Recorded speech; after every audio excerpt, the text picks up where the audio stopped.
রাখালপাড়ার বিভিন্ন এলাকায় কিছু কুচক্রী মহল, কিছু দুষ্কৃতকারী আজকে মাদকের ব্যবসা করছে। আরেকটি কথা না বলে নাই, আজকে কিছু কিছু এলাকায় আজকে কিছু চাঁদাবাজ উন্নত করে গেছে।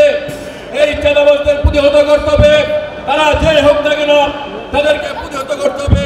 বিএনপির প্রতিটা নেতা কর্মী জনগণকে সাথে নিয়ে এই চাঁদাবাজ, দখলবাজ এবং এই বাড়িঘর দখল যারা করছে, সরকারি টাকা দখল করছে, তাদের প্রতিরোধ করতে হবে।